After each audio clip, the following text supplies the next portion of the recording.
तो आज मैं आपको बताऊंगा हमारा यूक्रेन से इंडिया तक का सफ़र। So welcome to my new vlog.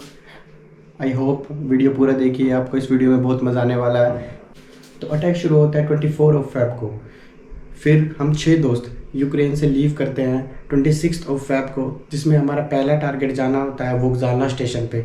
मेरे घर से वोक्जालना स्टेशन लगभग 5 किलोमीटर था और मेरे 3 दोस्त जो कि रिवर के उस पार थे, उनके घर से वोक्जालना स्टेशन लगभग 7 किलोमीटर के आसपास था।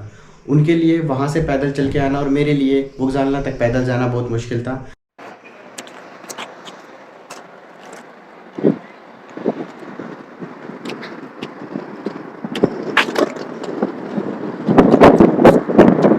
ट्रेन से बस 5 मिनट पहले हम वोक्जालना स्टेशन पर आखिरकार पहुंच जाते हैं। वहां पहुंचने के बाद कैसे भी हम धक्का मुक्की करके बहुत सारे इंडियंस यूक्रेनियंस लोग बड़ी मुश्किल से ट्रेन में चढ़ जाते हैं और ट्रेन एकदम गंदी तरह भरी हुई थी। ट्रेन में एक बैग रखने या एक कोई पर्सन खड़े होने की भी जगह नहीं बचती। वहाँ से हमें जाना होता है इवानो लगभग 500 किलोमीटर दूर था वोक्जालना से।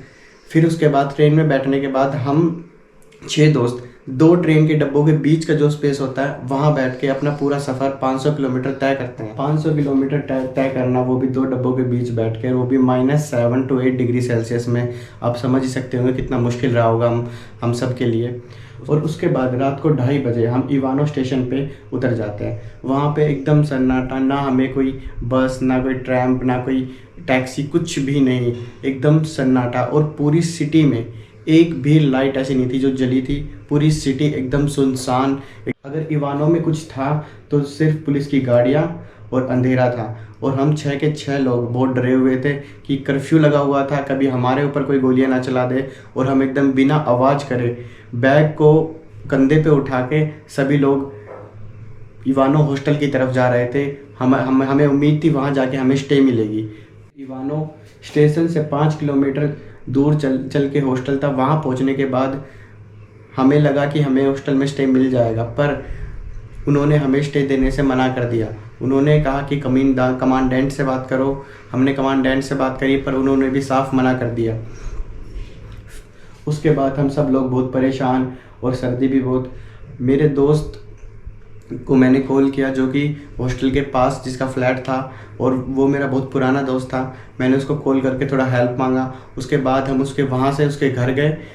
फिर हमने वहाँ पे थोड़ा स्टे लिया। वहाँ पे हमने नहाया धोया, फ्रेश हुआ, खाना पीना खाया। तब हमारी बॉडी में थोड़ी एनर्जी आई, क्योंकि हम पहले ही लगभग 10-12 घंटे का सफ़र तय करके आ चुके थे और लगभग 10 किलोमीटर पैदल चल चुके थे।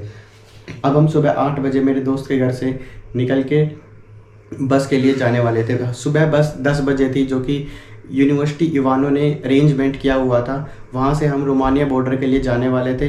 वहाँ से बॉर्डर लगभग 600 किलोमीटर और दूर था।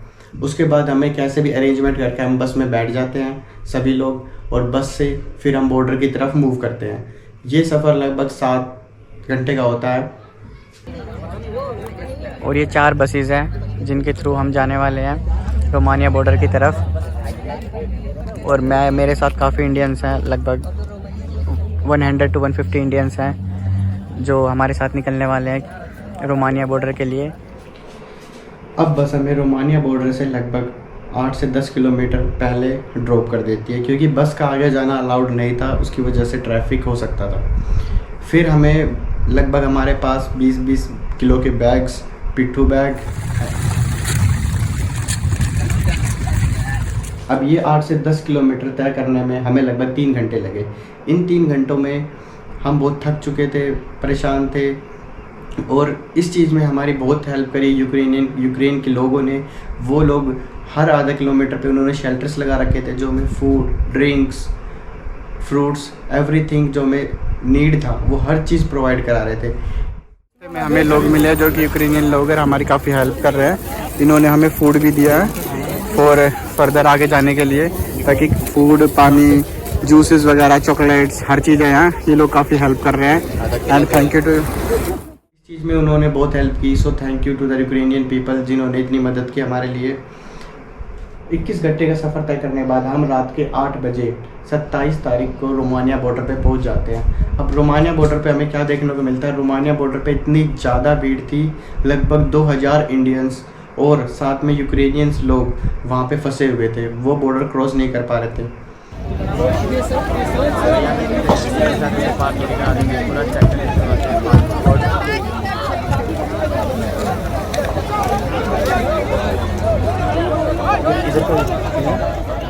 अब दो लाइनें बनी हुई थी। एक लाइन थी यूक्रेनियन लोगों की, जहाँ से यूक्रेनियन लोग लाइन में खड़े हुए थे और इजीली पास कर रहे थे, और दूसरी लाइन थी इंडियंस बच्चों की, जहाँ पे बच्चों ने भीड़ बहुत ज़्यादा क्रिएट कर रखी थी और एकदम धक्का मुक्की कर रहे थे। यहाँ पे इंडियन बच्चों की गलती है।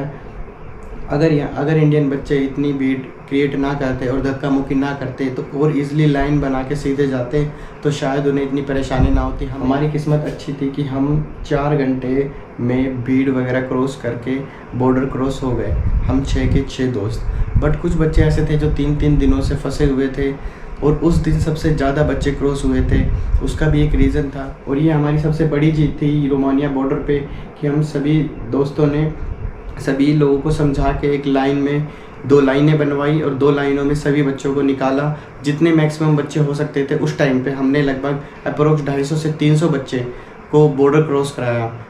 अब रोमानिया बॉर्डर क्रॉस करने के बाद यहाँ से सफ़र हमारा थोड़ा इजी होने वाला था, क्योंकि इसके बाद शेल्टर्स थे, फूड अवेलेबिलिटी थी, सब कुछ था।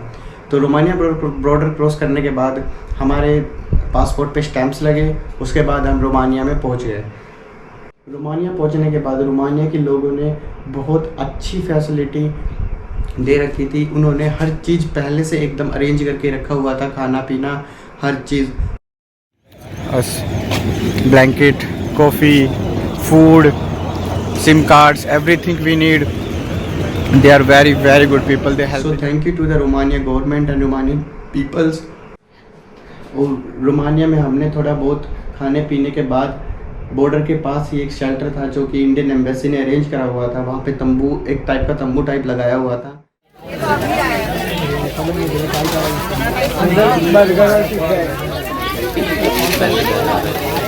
वहाँ पे हम सभी बच्चे लगभग 500 या 800 बच्चे वहाँ पे स्टे हुए थे, वहीं बस ऐसे ही लेटे हुए थे।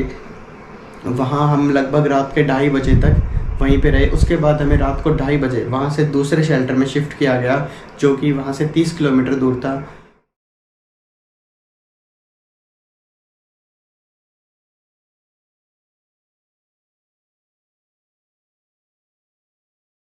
और ये शेल्टर एक बास्केटबॉल कोर्ट में था, जहाँ पे गद्दे वगैरह बिछाए हुए थे, थोड़ा बहुत फूड भी अवेलेबिलिटी थी। वहाँ हमने 2:30 बजे के बाद फिर रात गुजारी। फिर हम सुबह 8 बजे उठते हैं। उसके बाद रोमानिया के जो लोग थे उन्होंने उठते के साथ फूड वगैरह और जो भी टॉयलेट फैसिलिटी हर चीज़ अवेलेबल कराई। सो आज 28 तारीख हो चुकी थी। उसके बाद हमें 28 तारीख की रात को 9 बजे के आसपास हमें इस शेल्टर से, एयरपोर्ट के पास एक शेल्टर था, वहाँ पे ले जाया गया। लगभग 10 बस इंडियन एम्बेसी ने अरेंज की हुई थी। वहाँ से फिर हम वहाँ के लिए मूव करें। यहाँ से अब एयरपोर्ट जो कि बुचारेस्ट में था, ये लगभग 700 किलोमीटर दूर था। तो ये सफ़र भी लगभग हमारा 7-8 घंटे का रहा।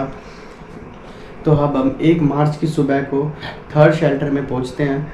वहाँ पे अरेंजमेंट बहुत अच्छा किया हुआ था रोमानिया के लोगों ने। Good morning all of you. Today is 1 March. Now I am in shelter nearby the airport. Here everything is available for the sleep, mattress, blanket, pillows, everything they are providing. They are giving a good service. Food are provided, water, coffee, fruits, biscuits, snacks, bananas, yogurt, everything is provided here. And here they are providing the pants, socks, pajamas, jacket, T-shirt. If someone needs, they can take from there. तो shelter number 3 में पहुंचने के बाद हम रात को सो जाते हैं। फिर सुबह होती है, फिर 2 मार्च आती है। अब 2 मार्च को हम सभी बच्चे मिलके कुछ पोस्टर वगैरह बनाते हैं यूक्रेन को सपोर्ट करने के लिए, ताकि यूक्रेन के लोगों को थोड़ा सपोर्ट मिले, वहाँ के गवर्नमेंट को थोड़ा इमोशनल सपोर्ट मिले। फिर 2 तारीख का पूरा दिन चला जाता है और हमें शेल्टर से एयरपोर्ट के लिए शिफ्ट नहीं किया जाता। और फिर 3 मार्च आता है, 3 मार्च भी लगभग पूरा चला जाता है और बिल्कुल रात हो जाती है 8 बजे। फिर हम उस टाइम तक उम्मीद छोड़ चुके होते कि अब हमें फ़्लाइट मिलेगी और अब हमें एयरपोर्ट लेके जाया जाएगा। कुछ बच्चे थे जो कि खुद से टैक्सी करके एयरपोर्ट जाने लगे थे। फिर हमने सोचा कि हम भी चले जाएं, पर ऊपर से ऑर्डर था एम्बेसी से कि कोई भी बच्चा खुद से टैक्सी करके ना जाए, नहीं तो उन्हें फ़्लाइट नहीं मिलेगी। फ़्लाइट पहले उन्हीं बच्चों को मिलेगी जो शेल्टर में थे।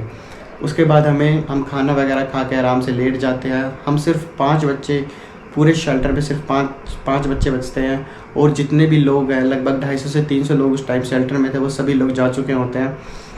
फिर रात को 11 बजे हमारे पास कॉल आता है, एक इमरजेंसी कॉल, जो कि इंडियन एम्बेसी से आता है कि तुम 5 बच्चे यहाँ पे कैसे हो, तुम्हें यहाँ से निकाला जाएगा। फिर 2 पुलिस की गाड़ियाँ हमें वहाँ से शेल्टर से एयरपोर्ट के लिए लेके जाती है। फिर हमारा इमीडिएट बोर्डिंग होता है। Now we all, my friend and me, we all got the boarding pass and our flight is at 11:15 and we are ready to fly. और फिर रात को 3 तारीख को रात को 12:30 पे हमें फ़्लाइट में बैठा दिया जाता है। विमान की उड़ान भरने तथा उतरते समय तथा मौसम के खराब होने पर जब सीट बेल्ट बांधने के संकेत हो तो कृपया शिशु को दूध न पिलाएं।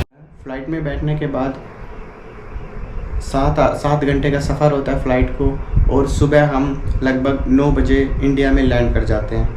और उस टाइम हमें बहुत ज़्यादा खुशी होती है कि आखिरकार इतना लंबा 3-4 दिन का सफ़र तय करने के बाद, इतना परेशान होने के बाद आखिरकार हम अपनी कंट्री आ गए।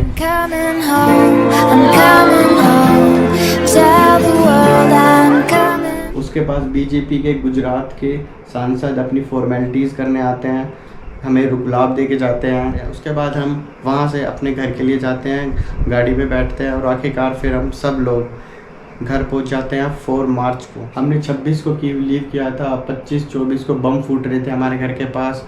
हम डरे हुए थे, रात को हम पूरे बेड के पास एकदम बैठे थे, बंकरों में छुप रहे थे। हमने पता नहीं क्या क्या अपनी लाइफ बचाने के लिए क्या क्या किया है। तो जो बच्चे यूक्रेन से आए हैं उन बच्चों ने वो हालत, वो सिचुएशन देखी है जो मैं चाहता हूँ आप लोग कभी ना देखें, आप लोग कभी ना फेस करें। इतनी मुश्किल, इतनी परेशानियों से हम लोगों ने इतना सफ़र तय किया है।